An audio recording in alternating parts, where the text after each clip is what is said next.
Masing-masing organisasi tentunya tidak terlepas dari sejauh mana arah kebijakan pimpinan organisasi, sehingga visi dan misi organisasi tersebut yang telah dirancang sebelumnya dapat dilaksanakan atau dapat diimplementasikan selama satu periode kepemimpinan atau kepengurusan. Sehingga pada kesempatan kali ini kita akan sharing untuk mengenal beberapa tips yang dapat dipedomani oleh ketua organisasi untuk menentukan arah kebijakan organisasi selama satu periode kepemimpinan atau kepengurusan pada masing-masing organisasi.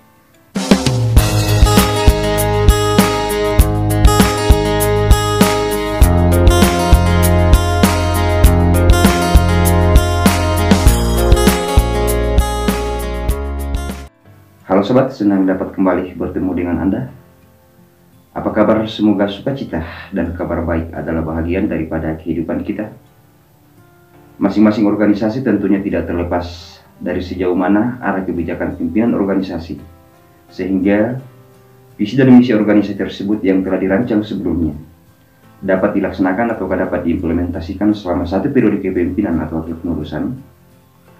Oleh karena itu, ada beberapa hal penting yang harus diperhatikan oleh ketua organisasi ketika akan menentukan arah kebijakan organisasi selama satu periode kepengurusan atau kepemimpinan pada masing-masing organisasi. Yaitu yang pertama adalah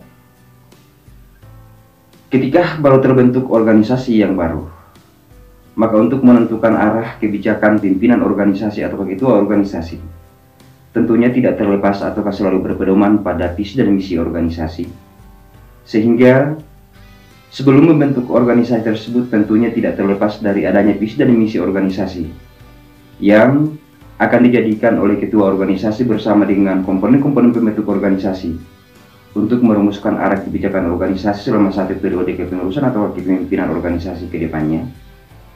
Kemudian yang kedua adalah untuk menentukan arah kebijakan pimpinan atau ketua organisasi. Tentunya dapat menjabarkan visi dan misi organisasi yang dapat dijabarkan dalam bentuk program-program kepengurusan, baik itu program jangka panjang, program jangka menengah, dan juga program-program kerja jangka pendek. Kemudian yang ketiga adalah dengan memperhatikan program-program kerja organisasi yang telah dijabarkan dalam program kerja jangka panjang, jangka menengah, dan juga jangka pendek tersebut. Maka untuk menentukan arah kebijakan pimpinan organisasi tersebut, maka tentunya pimpinan organisasi bersama dengan personil kepengurusan organisasi dapat merancang program kerja yang berkesinambungan mulai dari tahun pertama sampai dengan tahun kedua, dan diharapkan dapat diselesaikan berdasarkan tahapan-tahapannya di akhir periode kepengurusan atau kepemimpinan organisasi.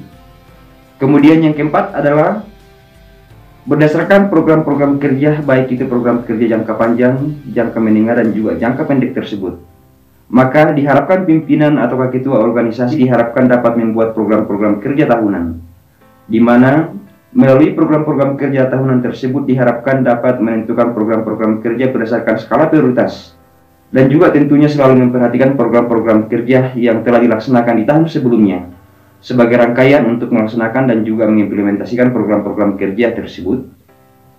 Sebab pada dasarnya program kerja organisasi, terutama bagi organisasi yang memiliki periode kepengurusan lebih dari 1 tahun, tentunya memiliki program kerja berkesinambungan, sehingga arah kebijakan pimpinan organisasi tersebut tentunya tidak terlepas dari bagaimana kebijakan pimpinan organisasi dengan melihat atau mempertimbangkan program-program kerja yang telah dilaksanakan sebelumnya untuk dilanjutkan di tahun-tahun ke depannya, dan diharapkan dapat terselesaikan di akhir periode kepengurusan atau kepemimpinan. Kemudian yang keempat adalah untuk menentukan arah kebijakan pimpinan organisasi atau ketua organisasi, maka tentunya selalu memperhatikan dan juga mempertimbangkan keseimbangan antara hak dan kewajiban bagi seluruh personil kepengurusan organisasi, sehingga ketika pimpinan organisasi dapat menentukan arah kebijakan dengan memperhatikan keseimbangan antara hak dan kewajiban bagi seluruh komponen pembentuk organisasi tersebut, maka visi dan misi organisasi tersebut tentunya akan dapat dicapai dengan mudah karena adanya kerjasama dari seluruh komponen pembentuk organisasi tersebut. Kemudian yang terakhir, yang kelima adalah untuk menentukan arah kebijakan pimpinan organisasi, terutama kebijakan-kebijakan organisasi yang mengarah kepada keutuhan organisasi secara umum. Maka seorang pimpinan organisasi atau ketua organisasi tersebut diharapkan dapat mempertimbangkan sebab akibat dari kebijakan-kebijakan yang akan dilaksanakan. Sebab pada dasarnya kebijakan-kebijakan yang diambil, terutama terkait dengan keutuhan organisasi, bukanlah semata-mata kebijakan pimpinan organisasi, tetapi adalah merupakan tanggung jawab bersama, di mana aspek atau resiko serta dampak yang ditimbulkan dari kebijakan-kebijakan pimpinan organisasi tersebut tentunya haruslah diterima, sebab satu kesepakatan bersama dalam tubuh internal organisasi.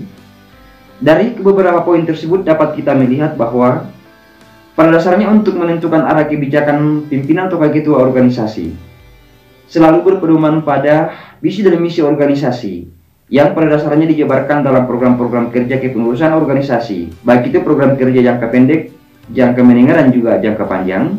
Meskipun demikian, perlu diperhatikan bahwa implementasi dari pelaksanaan kebijakan-kebijakan organisasi tersebut tentunya sangatlah tergantung pada pimpinan organisasi untuk menentukan strategi yang dapat dilakukan sehingga visi dan misi organisasi tersebut dapat diimplementasikan selama satu periode kepengurusan atau kepemimpinan organisasi. Semoga bermanfaat, dan perkenankan kami menyampaikan terima kasih kepada sahabat dan teman-teman komunitas tutorial organisasi yang telah mendukung channel ini.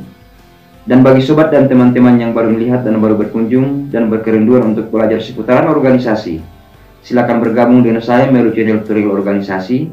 Dan sekiranya jika video ini bermanfaat, silakan di-share ke teman-teman dan grup yang lainnya. Dan jangan lupa untuk mengklik dan menonton salah satu video yang akan ditampilkan di akhir video ini. Salam kompak penuh persahabatan, dan terima kasih sudah menonton.